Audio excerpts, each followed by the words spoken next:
What are your future plans for Skatopia, and what direction do you think Skatopia is going to be heading in the future? My future plans for Skatopia is to expand exponentially with the skateboard arenas, being the obstacles and things like that, building new concrete, build a vert ramp here, have some new bowls, build new buildings to put maybe a street course into. I want to do a skate camp as well here for the kids, mid-teenage age, most likely not any younger than that, because that'd be a pretty big handful, you know what I mean? And maybe convert the PBR house into like a bunkhouse for people to come and stay in and rent throughout the active seasons, and do skate lessons, and then also combine that with like philosophy and educational classes that teach about anarchism, freedom, agorism, things along this line, how to take care of yourself, how to live self-sufficiently, things like that. I would like to do like a haunted trail here, something like that, to bring in some different dynamics, maybe some paintball gun courses and stuff like that, something fun to bring in for people, right? And then I'm also going to be expanding with my conference, which ties into that educational purpose, being, bringing in like-minded people that are speaking out against the current oppression of the state and the corporate overlords that we have running our world today. And so, the conference is just about bringing in like-minded people that can speak out against the state and all the corporate elite overlords that are running our world today. Pretty much just the truth movement, the truth speakers, and expand on that exponentially as well. So I think that Skatopia will be heading in a positive direction, specifically as we start to become more self-sufficient, growing our own food, providing food for the community, and making some ends meet from that food as well with the new greenhouse we have here. So those are some of the basic ideas that I have for the future. Do you have a secret handshake with Tony Hawk? Do I have a secret handshake with Tony Hawk? No. I guess McTwist in the bowl, that could be a secret handshake in a way. Not a lot of people can do that. No, not a lot of people can do that. I got a secret handshake with me and my band members, though. It's called the Turtle Handshake, and it's just making the Vulcan hand signal, and then you do that. That's the Turtle Handshake. Yeah. So, because they got 3 fingers. Yeah. So we always did that when we played music together, It gets us pumped up. We're the fucking 4 turtles, the Ninja Turtles, so we're Ninja Turtle fans, can't help it. They're skateboarders too, right? Yeah. So. Nice. What are 5 dream tricks that you wish you could land? 5 dream tricks that I wish I could land. Let's see here. I would definitely like to land a fakie 720 one day. That's definitely one of them. Lean 720, just melon. I would like to land, let's say, like a varial McTwist. That would be pretty awesome. A heel flip, a varial heel flip lean grab, front side. I've tried those a couple times, but they tend to slip away from me. Pretty hard to do. Let's see. I would like to do the mega ramp one day, So any kind of trick on that would be satisfying for me in itself. So it wouldn't matter what trick, even if it was just an air. I would be happy about that. How many is that? 4? And then the 5th one, I think that was 4. Maybe it was 3. Let's see. What else would I like to do? Another good trick would be, I would like to invent a new trick, just something that nobody's ever done before, which is pretty hard with the way skateboarding is going nowadays. You got to be like Daewong Song and freaking just do something crazy, find some crazy obstacle, take your wheel off, put it back on, who knows, right? But any kind of like creative avenue like that, I'm really interested in, using different dynamics of the obstacles in weird ways that people cannot use, So any type of new trick from that, I would be pretty satisfied with. And let's say I would like to do a switch rodeo one day, because I can do switch Miller flips, so I think I could do a switch rodeo. Fuck yeah. So. Can you do a regular rodeo? Yeah. Oh yeah, Damn. Those are fun. On a skateboard? On a skateboard, yeah. Fuck. Yeah, those are fun. That's insane. Yeah. I learned those from learning Miller flips, though. Oh, and yeah. Then you do a unit, which is the hand down frontside 540, like a frontside 540 hand plant, and then you stop putting your hand down, and then you start doing it. So what I had to do when I learned the rodeo, I used to take duct tape and tape it to my chest so my hand wouldn't actually go flying out and putting it on the ground, because I had a bad habit of doing that. And it kind of slows your rotation down with your left shoulder not being able to be thrown, but it helped with, taking the hand away from putting it down on the ground. So, and then, I just stopped doing that, and then you can just do a rodeo. So. Nice. Yeah. If you ever had a kid, would you teach them how to skateboard? And how do you think they'd be pro? I don't know if they'd be pro, hopefully one day, but yeah, definitely teach them how to skateboard. It's a family tradition, as long as they want to. I wouldn't force it onto them. I would allow them to make their own decision.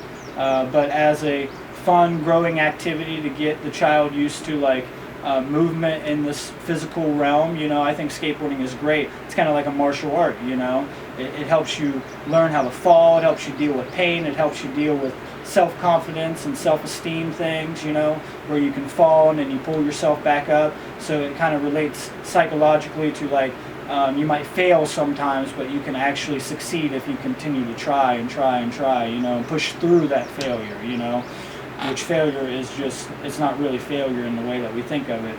It's just a step towards success, So I think, I would definitely teach my children how to do that.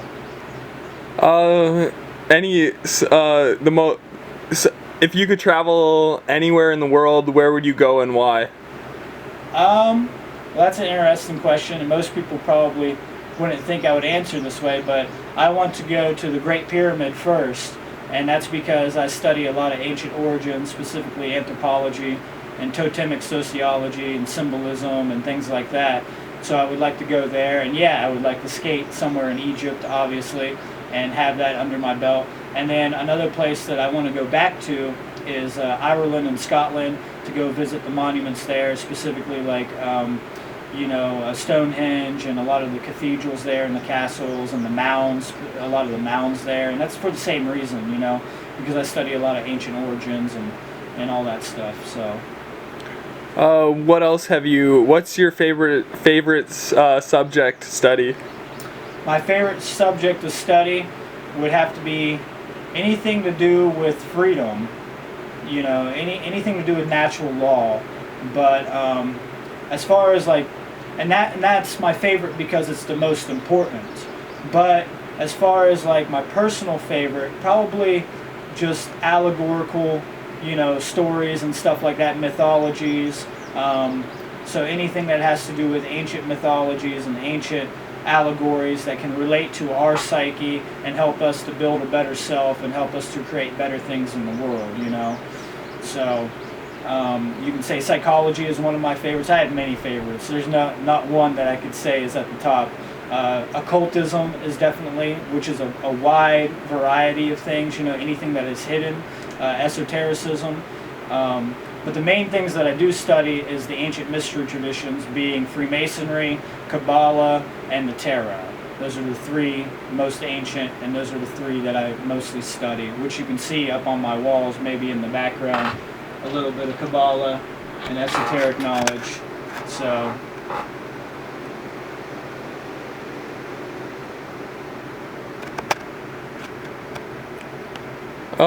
Would you ever consider going to university and becoming a professor? That's an interesting question.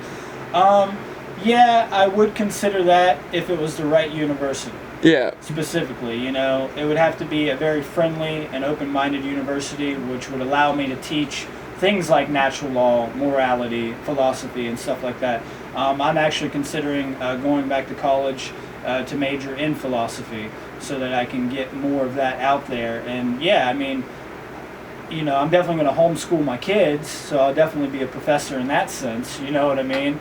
Because fuck the public education and its ostensible purpose, it's fake purpose in reality, because it's just there to brainwash kids, it teaches you a couple things that you need, but most of it's just junk to put you in that left brain imbalance, to get you in the 9-to-5 job and make sure you're a corporate slave, And I'm interested in getting my kids back into nature and living a holistic life, and a healthy lifestyle. So, it's a possibility that I might become a professor in the future, You know, I definitely know enough for it.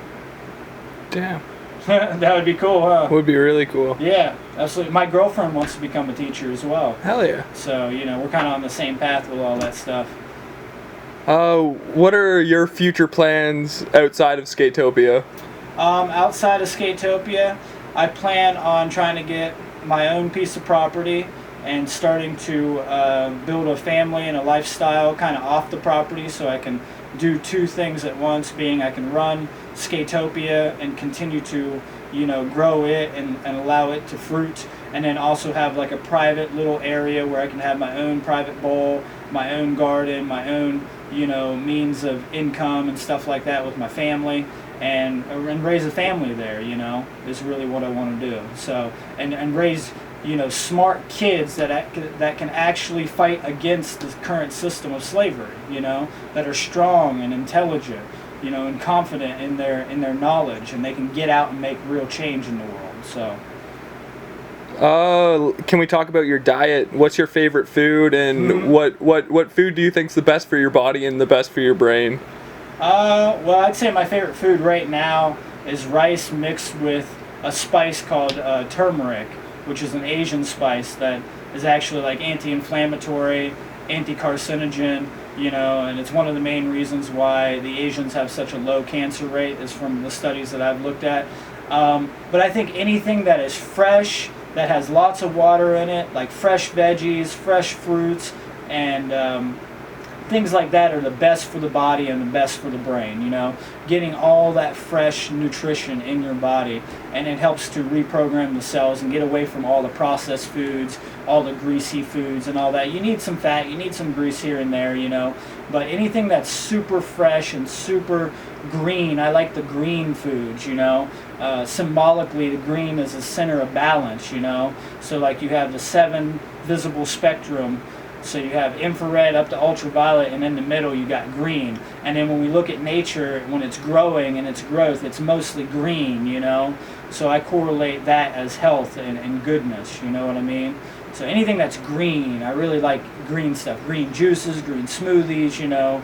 Yeah. One of my favorite juices, it's a smoothie, but it's like using celery, apples, and carrots together, which is really, really good. Celery is really good for the digestive system. You get a lot of vitamins, a lot of enzymes and all these things, and it tastes really fucking awesome. You know, carrots are really good for you as well, and of course, you know, apples are great. So. How many tattoos do you have, and what is your favorite tattoo? That's funny. I have 3 tattoos. My first tattoo was the yin and yang, the fire and water, which I plan on completing on this hand with earth and wind. And then my second tattoo was the Skatopia tattoo across the knuckles, which needs to be redone, which I probably will do here in the future. And my third tattoo was my pinup girl on my leg, and that's my last tattoo. But it's really funny because my girlfriend has a pinup girl on her leg too, and but this one, she actually looks like my girlfriend. It was like I tattooed my girlfriend before I ever met my girlfriend. It does look like her. It looks like my girlfriend. She wears these boots and stuff. It's so weird. That's awesome. It's like some kind of weird synchronistic prediction or something, you know. Hell yeah. So we laugh about that quite a bit, you know. Cool. Yeah.